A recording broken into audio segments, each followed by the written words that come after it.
Speaking of just reactions and theories, you guys have been very quiet over the past 9 months or so. And just here on MTV, we've seen every theory about what you guys were up to, what was next for you guys. Everything underneath the sun was thrown out. Were there any particular theories over the past year about you guys, your whereabouts, your doings that really cracked you up?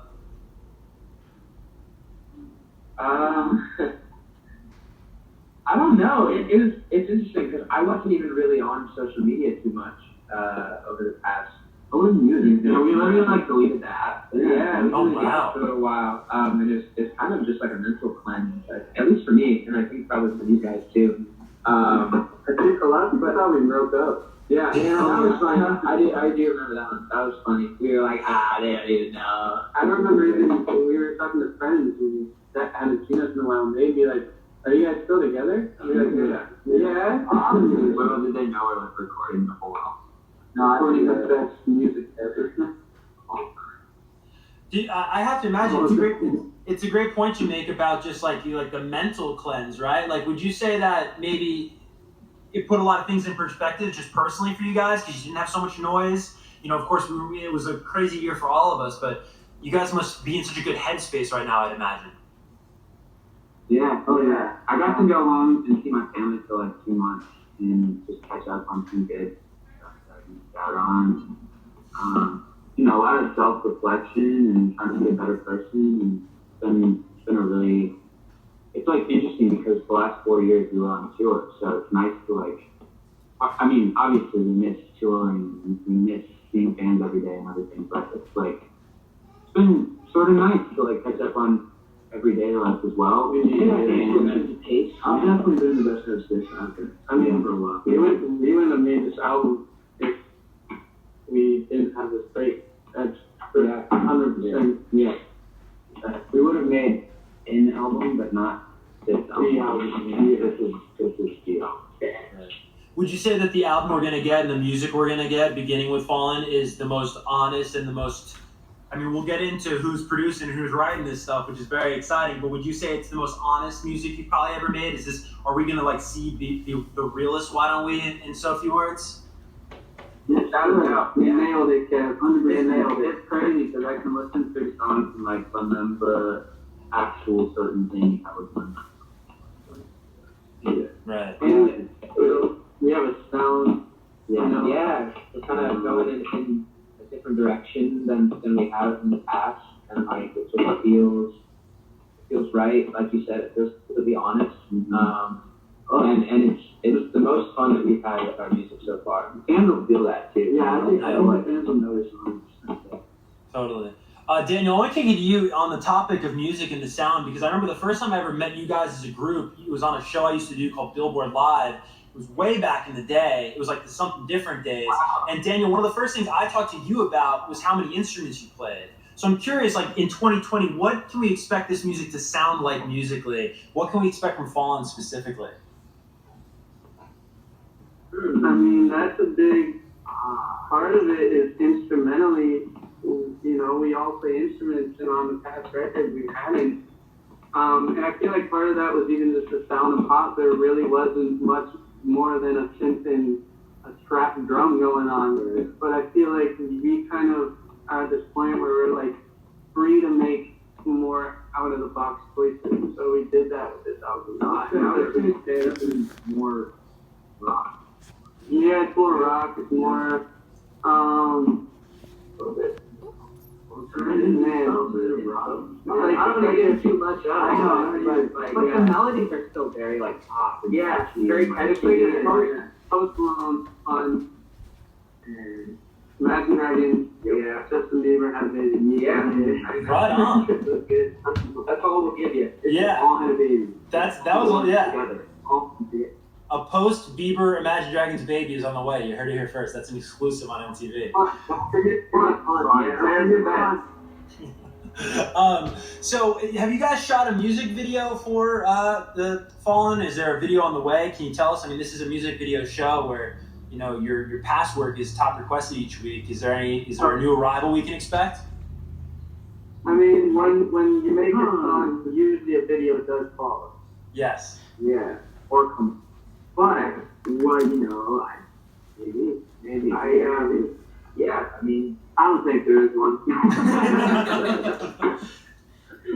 hey, you might just have to wait and see, Kevin. Exactly. I'm on the edge of my seat, literally. Jonah, I have a question for you. Jonah, I want to. Me and that your swag has been verified, Register. and You register your swag as a deadly weapon. and we congratulate you. Thank you. How can you register our swag? I was gonna say, gentlemen, as some swaggy individuals yourselves, I think wouldn't you agree that was a responsible thing to do? Oh, absolutely. God, yeah. People know. I did mine last week. You stage too? Yeah, like the people gotta know you're walking around armed and dangerous. And yeah. Yeah, man, I just want to applaud you. Thank you. Yeah. Oh, I'm getting a round of applause from Why Don't We, guys. Anyways, Jonah, thank you very much, guys, for agreeing. I knew you would. Jonah, I wanted to ask you about the mural, dude, because it was such a cool incentive, and it went up on Wednesday in LA. For those that don't know, tell me about how the mural came to be. I mean, that was just something that we felt was really important in our comeback. We just want to promote and promote everyone to get registered to vote. And we know that we have a huge following, and primarily young following, and we want everyone to just get registered, and obviously you have to be 18 or older, but it's important this year, especially. We want young voices to be first. Expressing that importance to like the young people that follow us that aren't old enough to vote yet, to just feel the importance of like, when I can vote, I should. Yeah. I mean, and also just to vote for things like vote for the leaders that will impact you and your community.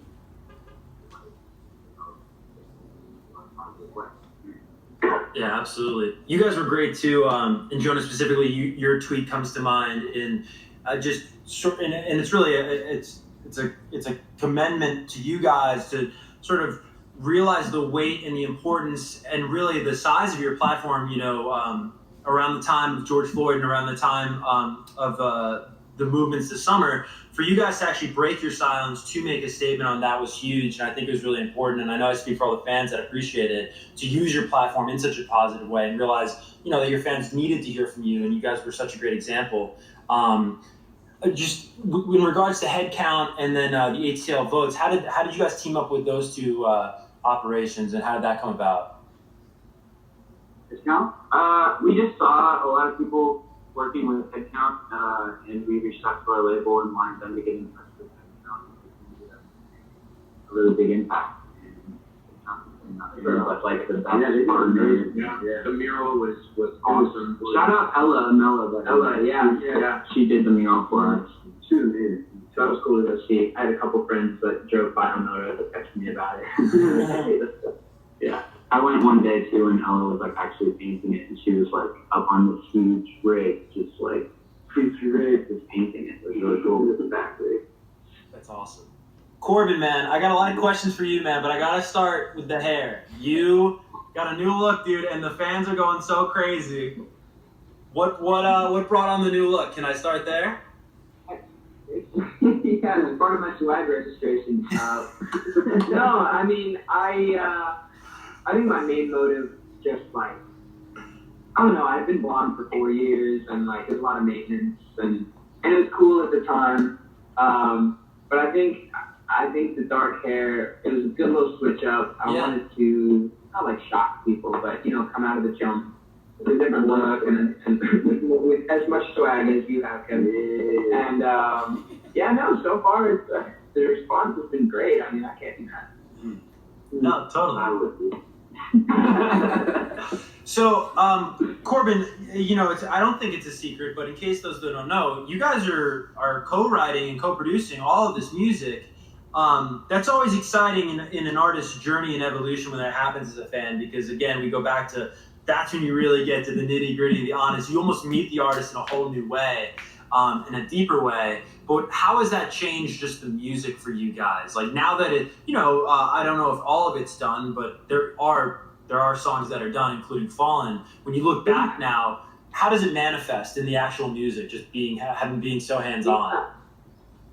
Yeah, I mean, so, you know, before this album and before this music that we made over the break, you know, it was very much not in our control, in the sense that, you know, songs were kind of being passed down from the label and ideas and whatnot, and, you know, we had the privilege of co-writing on a few of those with some great writers, and we've made some great friendships and relationships, and like learned a lot, learned so much, and made some great music. But this time around, I think it was important for us personally and for our growth as artists and musicians to just really sit down and be like, okay, like, what is the bar that we can set for ourselves, and like, you know, how far can we really take this? And you know, there were so many songs from tour that like Daniel had written in the back of the bus with Jonah, and like in hotel rooms recording, you know, past midnight after a show, like cutting demo vocals and whatnot. And like, you know, when it came time to like picking, you know, do we write these songs ourselves, and do we use these demos and really make them magical, or do we, you know, sit down with some other people and try to hone in other people's crafts and whatnot? And once we heard the demos and kind of got a few opinions and whatnot, it became sort of obvious to us that like we want to be the masters of our own destiny, and so like writing and producing this album was the most important thing to us. And I mean, I'll say I think we did a pretty fantastic job, and the fans will you know think what they think. But I know that we're really stoked about this single. Fallen is in my opinion one of the best songs that we've ever written, if not the best song. And not to overhype it or anything, but yeah, at least it'll be as honest, and I know being on the road, that's what fans always wanted. It's like, you know, like the music was always good, and we always loved the music we came out with, but it wasn't about us. Right, it was a little hard when someone would like ask, like, what does this song mean to you? It's like, well, you know, I can tell you what it means to me, but we didn't write it. So your thing where it felt like that was kind of how it had to be with pop, is that there had to be 5-6 writers in the room with you. And, you know, it took some time, but we finally just realized, like, we can make these songs on our own and actually make them about us and make them personal and make them with our fans in the back of our head, knowing what they would want to hear, what they need to hear, you know. And so that the music will do that if it doesn't do anything else. It'll speak to them from us. Yeah, and I think the fans really like inspired that change too. Like yeah. They really pushed us to like go for that. I remember Daniel posted that one, like all my friends on Instagram or something like that, and the response immediately was like, oh dude, oh my gosh, like it was crazy. It was like, dang, like they love that, and we can do that. And that's amazing. Yeah, I have a kind of crazy story too. There's actually a fan in New York. She was waiting in our hotel in New York after one of our shows, and I actually played her one of the songs that's on the album in my AirPods for her. Oh yeah. And she freaked out and was like, "This is the best music I've heard from you guys. You have to release it." And just that alone, really, like, the fact that it meant that much to her, it made it mean that much to me. And, you know, like, but that was kind of a crazy moment. So someone out there knows one of the albums that. Yeah. But if she's watching, don't say anything. If you remember, you know who you are. Curious, just in regards to Fallen, you know, the first sort of introduction to this new era we're going to get. At what point over the past 9 months or this writing process did that song emerge? Is that something that came about recently? Was that an early song you guys put together? It was the last song. Like we had the whole album basically like done, and then Jack came into the studio one day with some White Claws. And Daniel was like producing, Mango White Claws, that's the one. And Daniel was producing this beat and called it Mango White Claws. Yeah, it's still on his laptop. It's still called the Mango White Claw beat, and you press play and it's our song. It's amazing. Zach, dude, the fans are going so crazy, you know, right now on the stream. It's really, these are some of the biggest numbers MTV has seen you guys have the longest running request streak on the show, and what a streak is if you make top requested back-to-back weeks, that's a streak. You guys have 21 straight weeks. I'm just curious if you have anything you want to say to the Limelights who have just been so diehard during this break with you guys and kept you at the top of MTV. I would say thank you for being absolute legends. That's literally what you are. Yeah. It's a lot of weeks. Even through our like hiatus, whatever you call it, like after we were gone and they were still going that hard, it was like really committed. We love y'all. Yeah, shout out the fans too, because I remember at the end of tour, right before the break, they were actually tweeting that we needed a break. Yeah, and the fact that fans care that much, we gotta just point it out. It was nuts. I remember getting on Twitter and they're like, they look exhausted, give them a break. And we're like, kicking it out. Yeah, right. Damn it, we need a. But hey, this album is nuts. It was me off. But thank you. We missed you. Thanks for sticking with us. It's good to be back.